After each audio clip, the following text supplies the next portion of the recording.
Prof.Kmezic, thank you very much indeed for accepting this interview and sparing your valuable time with us today. Fatih, it's a pleasure to talk to you. Okay, so last week in November there was a train accident in Novi Sad in Serbia. After the exact moment of that accident in train station, we witnessed that there has been a series of protests ongoing in Serbia. As an outsider, we understand that these protests, not just the protests of the people lost their life, but it is turning out a questioning of the current government in Serbia. So can you please tell us briefly how we reach out today's exact moment that protest is very widespread in Serbia? True. Not a train accident, but a train station actually collapsed amidst alleged corrupt reconstruction and claimed 15 lives. And of course this led to a huge outrage among Serbian citizens, and students-led protests demanding basically more democracy, more rule of law, in fact more accountability of the political elites. The answer of the regime was actually to try to ignore it, hoping it would fade out, but quite the contrary, protests kind of gained momentum and surpassed only student protests. Now we are talking about civic protests that include huge number of citizens, and they're not only happening in university cities, university centers, but rather they're spread out across Serbia, and they're taking place daily in basically every municipality in Serbia. So what are the main issues for, as far as we understand, the main are students, maybe it changed. Can you please tell more about the targeted the groups protesting? And then what are the main concerning issues for these people? As I said, it started as a student protest, but it's definitely much bigger than that. It kind of captures everyone who's dissatisfied with the way that Serbian politics is actually progressing. So it's a huge strata of not only students, but citizens of different professional orientation. And they all demand basically the same. They demand for the accountability, they demand for the rule of law, they demand for democracy. This is what these fundamental four demands set up by the student plenums can be boiled down to. And if I can make it even more simple, what protesters are actually demanding is that you cannot steal, you cannot kill and get away with it unpunished. So it is really quite direct, it is straightforward, but I'm afraid that on a global level, not only in Serbia, but from Ankara to California, these very fundamental demands are difficult to attain these days. I had a chance to talk with the people participating in the protest. According to information I received, there is no only specific group in the protest, but people from the left and right come united against the basic principles of for the sake of the basic human rights and then rule of law. Can you please elaborate more for us the people? Who are these people? Well, obviously, right. If you're trying to capture these protests in a sense of ideological orientation of protesters or any other city, then you will see people who obviously are belonging to the right or left political spectrum, and this basically doesn't matter, because what they are fighting against is also deprived of any ideology. We always imagine EU as a regional and global actor standing in the world and defending the human rights and then basic ideals or the values of how a liberal world look like, how a democratic society look like. This is a very important example we look up to.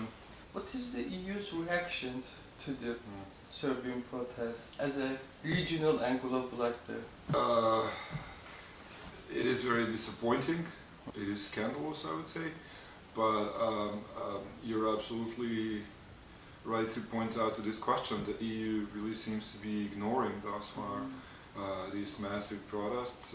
Instead, it continues its stabiliocratic policy in the Balkans, whereby it is keeping a blind eye to these democratic deficiencies in the country for the sake of this false promise of stability, be it in relations with Kosovo or now more contemporary problems in the Republika Srpska, whereby Vučić is still accepted as an important actor who's able to keep things under control so they do not erupt into much larger regional conflict or problems.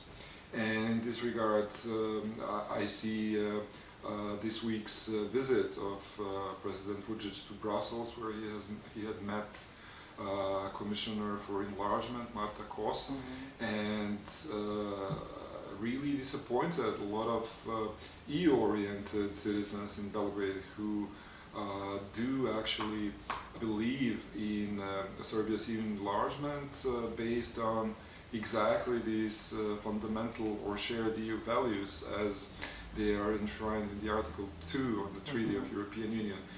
If you want, you can observe their demands exactly in line with these demands that are part of the political conditionality for Serbia. However, his reaction is lacking, and thus far they have been failing miserably to provide this top-down approach or push for the. And when we look outside, in analyzing the EU's reaction, we see only strong interference from the European Parliament, which has no real power. And how do you comment on this? That there is less emphasis, there is less enthusiasm in EU's executive bodies, that they do not want to engage in the protests in Serbia, but only some parliamentarians were just engaging. This is a kind of the how do you call it? This is a kind of the weak outlook for the EU. How do you see it? It is correct. The European Parliament is engaged. In fact, only part of the Parliament. So if you look at the parliamentary groups in the European Parliament, then you will see that reactions are coming only from the group of Social Democrats or Greens or Liberals. The European People's Party, with which Serbian Progressive Party of Aleksandar Vučić is associated with, has thus far really ignored protests happening in Belgrade, and that weakens also the position of the Parliament. On the other side, the European Commission is really sticking to its role of doing business only with the government, but in doing so, it is really ignoring the fact that, especially after the last week's protest in Belgrade, that were the biggest protests taking place not only in Serbia, but in the region of Southeastern Europe, the regime of Aleksandar Vučić is actually internally completely delegitimized, and they are ignoring the fact that they are talking to a delegitimized regime that has been caught red-handed, not only mingling with the outcome of the elections, controlling media, controlling independent state institutions in the country, but has also tried very, very direct attack against its own citizens who were peacefully protesting in Belgrade. So I have no other words to put it, but the reaction of the EU is quite scandalous. You underline that the scale and scope of the protest is not only big in context of Serbia, but it is very huge blow to authoritarian regimes in Southeastern European region. So again, we just see the less reaction from the EU. Professor Kmezic, is it Ukraine? Is it the turmoil in economy? There is less enthusiastic of. It is a mix of many different things, and they can be practically boiled down to two main issues. The first issue is that Serbian opposition is very much fragmented and weak. Of course, that has happened not overnight. It was rather a death by 1,000 cuts performed by Vučić, which is really performed very well in destabilizing any a prospect of political opposition, and this worries the EU with regards to what happens tomorrow. If not, then with whom are we going to talk? Who's going to be our partner? What would the opinion of this partner be on many different issues, including Ukraine, also including Bosnia and Herzegovina? So that is the first thing. And the second thing is obviously what I mentioned, is stabilitocracy and transactional politics that is ongoing not only between the EU and Serbia, but many EU member states. So Vučić is very good at promising lithium mining deals to Germany.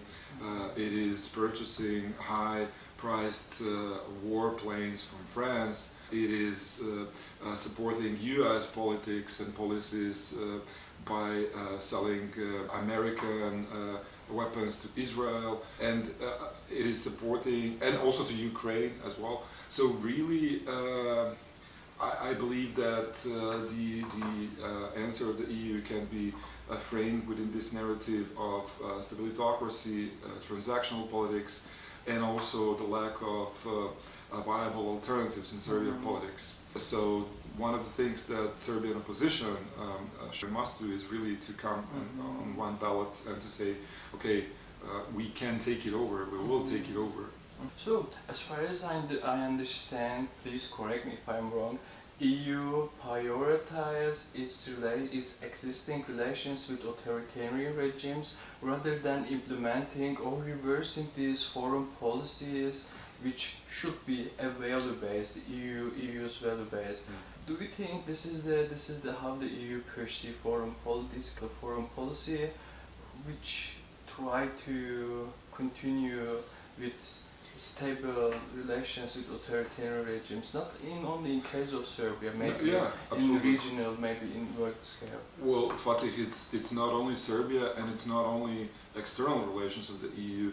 Similar problems we can observe across the EU itself. In several EU member states we see very similar traits of authoritarianism, and the EU has not been able to decode them and really to distill and implement its self-proclaimed role of democracy and rule of law promoter.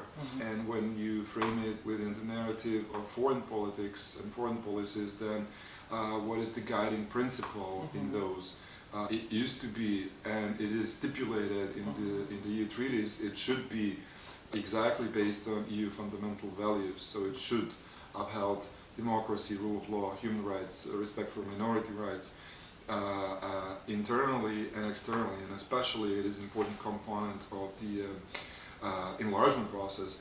But currently EU's foreign policy seems to be driven by security issues, security threats, so it's based on this securitization of EU's own well-being, and for this reason it comes as no surprise that EU is actually unable to deal with these authoritarian trends, especially today when it's one eye open across the Atlantic and what is happening with its biggest natural partner, so in the US, and it keeps the second eye kind of closely on the events in Ukraine, where hopefully we will see some sort of peace deal in the coming days or months.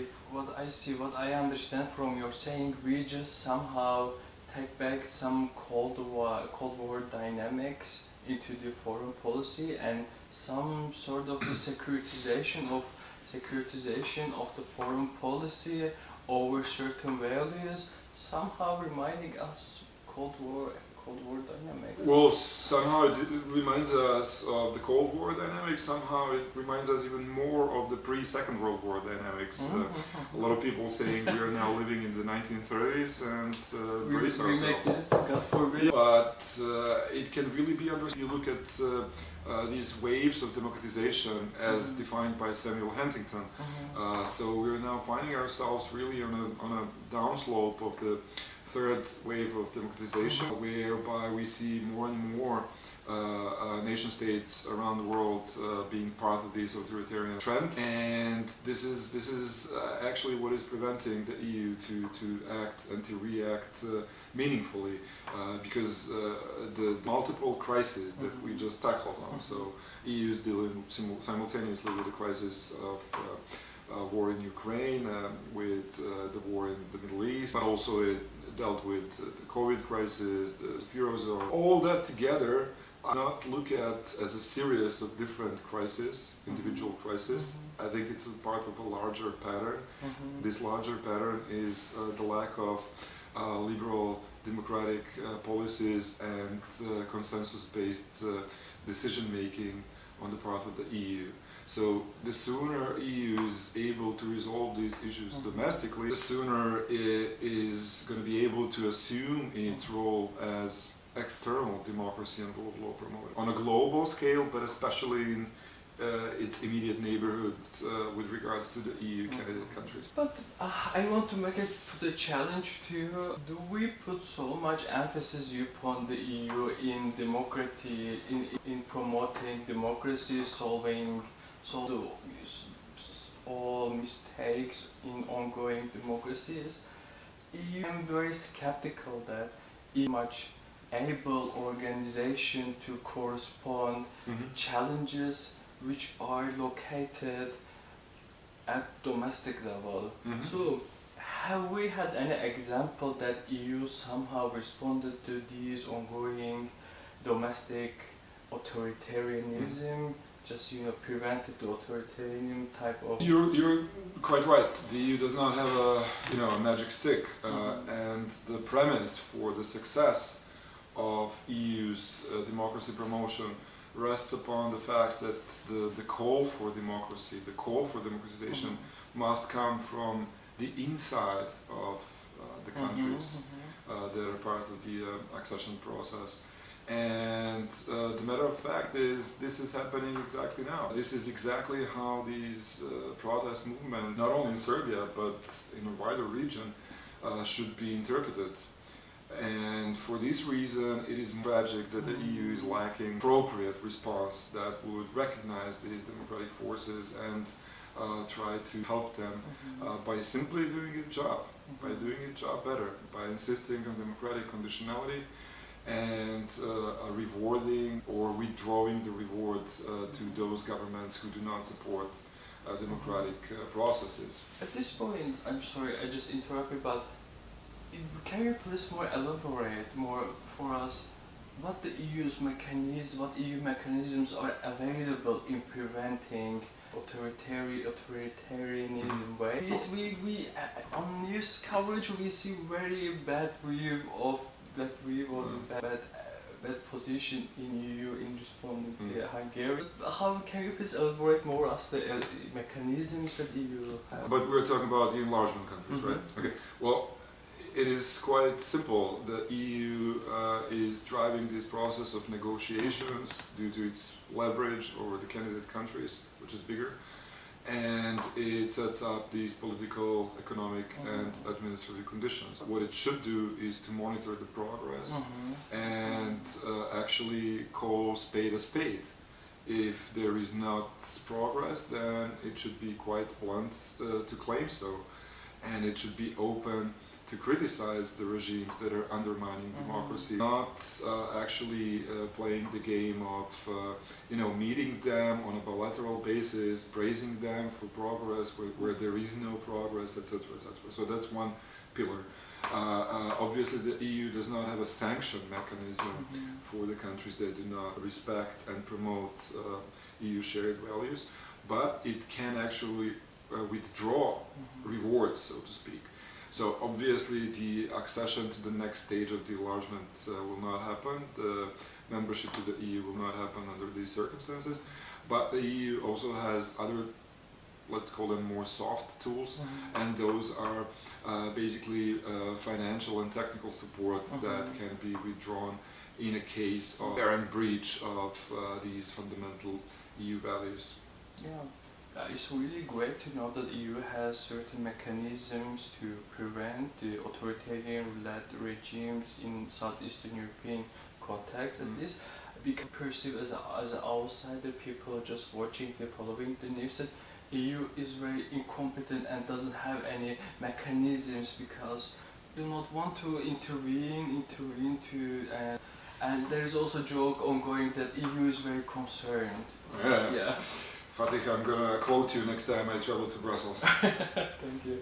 So I want to conclude with the EU's global standings with the question.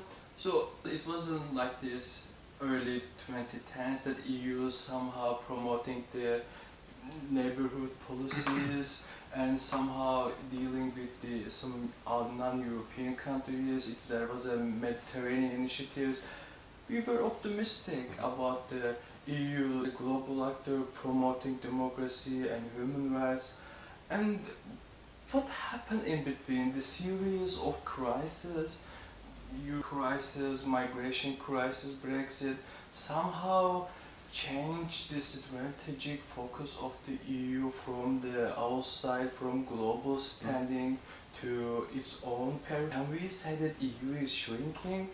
A very good question, and of course to answer it I would need to come back to the beginning of your question. 1990s, early 2000s, they were seen as the golden age of Euro optimism, and it was driven on this premise of the end of history, as Fukuyama has famously framed it, whereby democracy and rule of law would spread undisturbed throughout the globe due to the fact that this bipolar world fell apart and it was thought that that's it. The enlargement is guaranteed of the EU, completing this project of the EU on European continent was taken for granted.